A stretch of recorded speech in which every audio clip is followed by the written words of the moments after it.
Carlos Alcaraz, the Spanish tennis sensation, is ready to show the world that you can reach the top without following the traditional rulebook. Netflix has jumped on board to dive deep into his universe with a brand new documentary series that promises to reveal the real Carlitos. The athlete, the fierce competitor, and most importantly, the guy behind the racket. Titled Alcaraz, My Way, this documentary isn't just about his victories on the court, it's about how he wants to carve his own path to greatness. The Spanish prodigy made this clear during the show's presentation in Madrid, where Netflix unveiled its upcoming content for the year.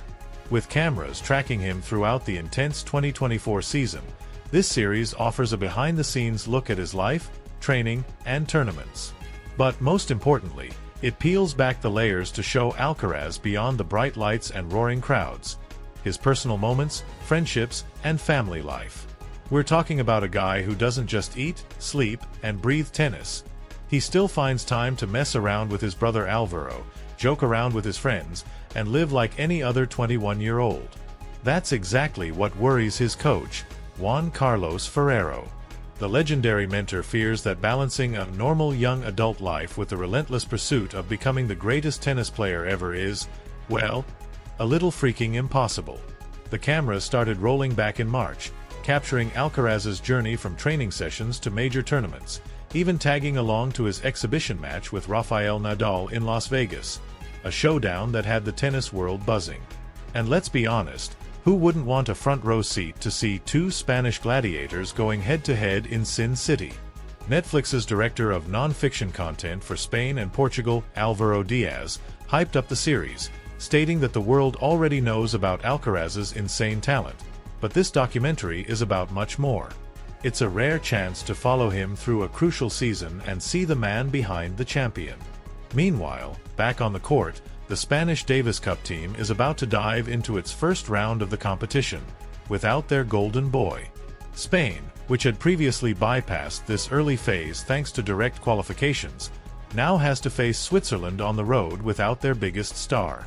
That's right, no Alcaraz, no safety net. The Open to Australia is in the rearview mirror, but the tennis calendar keeps rolling, and this week, the Spanish team has to battle it out in tough conditions, hoping to make it to the final 8. So, while the tennis world gears up for some serious action, fans of Alcaraz will soon get an all-access pass into his life. Get ready for a roller coaster of a documentary that will prove once and for all, this guy is doing things his way. Carlos Alcaraz, the Spanish tennis wonderboy, has decided to take a breather after the tough blow he suffered in the first Grand Slam of the season. While he's probably kicking back, gaming, or doing whatever tennis stars do to unwind, the Spanish Davis Cup team has no time to chill. Led by David Ferrer, the squad is already in Swiss Tennis Arena in Biel, gearing up for their Copa Davis 2025 campaign. The weekend is shaping up to be intense, with Spain set to battle Switzerland starting on Saturday at 1 p.m., with 2 singles matches kicking things off. Sunday will see the doubles match at 12:30 p.m., followed by the last 2 singles encounters. If Spain pulls off a win, they'll secure a home tie in the second round against the winner of Denmark versus Serbia. No room for screw-ups. David Ferrer showed up in Switzerland expecting a nightmare, but instead, he got a pleasant surprise. The court is actually pretty decent, slower than we thought, so I think the players will adapt just fine, Ferrer said, looking unusually relaxed. But while the vibes in the team are good, the squad itself is held together with duct tape. Injuries, last-minute withdrawals, and unexpected absences have made this lineup a game of musical chairs. No Pablo Carreño, no Alejandro Davidovich, and, of course, no Carlitos. That means the responsibility falls on a team that, while solid, still needs to figure out how to handle the insane pressure of the Davis Cup. They've played big matches, sure, but this is different. The pressure hits different in Davis Cup. You have to learn fast, and we're here to do our best. Meanwhile, while his teammates are grinding it out in Biel, Carlos Alcaraz has made a surprising change to his schedule. With the Australian Open now in the past, he shifted his focus to his next mission, the ATP 500 in Rotterdam. Normally, this would have been his chance to defend his title against Jannik Sinner, but the Italian pulled out, leaving Carlitos as the top dog in the draw. With Daniil Medvedev and Andrei Rublev lurking, things won't be easy. After Rotterdam, Alcaraz is set to head to Doha, aiming to close the gap on Sinner in the ATP rankings. And just when everyone thought his season was set in stone, an unexpected curveball was thrown into the mix. Instead of defending his title in Beijing, Alcaraz will be playing in the ATP 500 in Tokyo for the first time in his career. This tournament swap means the Spaniard is ditching China, shaking up his usual routine. The tournament will take place between September 22nd to 30th, making it his new starting point for the Asian swing.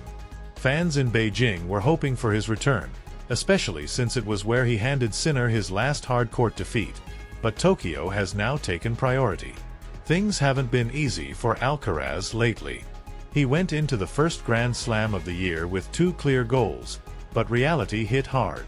He prepared for weeks, skipping all warm-up events to arrive as fresh as possible in Australia, yet the results were anything but ideal. And as if that wasn't enough, the Sinner vs Medvedev final threw an unexpected jab his way. Tennis is brutal, and even when you're not on the court, the game keeps moving. Carlos Alcaraz didn't just leave Australia empty-handed. He got his ass handed to him in a way that's gonna sting for a while. First off, in the quarterfinals, he got his soul snatched by an aging, half-injured Novak Djokovic, who somehow found a way to turn back the clock and wipe the floor with him in a brutal comeback. 6-4, 4-6, 3-6, 4-6. And as if that wasn't humiliating enough, Jannik Sinner winning the whole damn thing and Alexander Zverev making the final only made things worse. Instead of closing the gap, Alcaraz now finds himself even further behind in the ATP rankings. Sure, he's still clinging to that third-place ranking, but let's be real. His dream of reclaiming the world #1 spot in 2025 is looking about as realistic as a unicorn playing Wimbledon. After Sinner's win over Zverev in Rod Laver Arena, the numbers don't lie. Alcaraz is now 4,820 points behind the Italian, who just became the new Australian Open champion, and 1,125 points behind Zverev, who is chilling comfortably in second place. Right now, the Spaniard has 7,010 points, and if he thought the gap wasn't that bad before, well, now the summit looks like Everest in flip-flops. To put it in perspective, Sinner, who now sits on top of the mountain, has 11,830 points, while Zverev has 8,135. Behind Alcaraz, you've got Taylor Fritz in 4th, 5,050 points, Casper Ruud in 5th, 4,160, and then there's Djokovic, who's suddenly looking very mortal down at 6th with 3,900. Further down the list, Daniil Medvedev, 3,780, Alex de Minaur, 3,735, Tommy Paul, 3,495, and Andrei Rublev, 3,130, round out the top 10. Meanwhile, the next best Spaniard on the list? Pedro freakin' Martinez, sitting at number 44 with 1,220 points. And just when Alcaraz thought things couldn't get any worse, Zverev added insult to injury during the trophy ceremony. Instead of just saying the usual "great match, thanks to my team, see you next year" speech, the German decided to rub some serious salt in the wound. Standing there with his runner-up plate, he turned to Sinner and said, "Jannik, you're the best player in the world right now, by far. You deserve this title. I hate being this close to winning and not getting it, but I'll keep trying." Ouch. If that wasn't a reality check for Alcaraz, nothing is.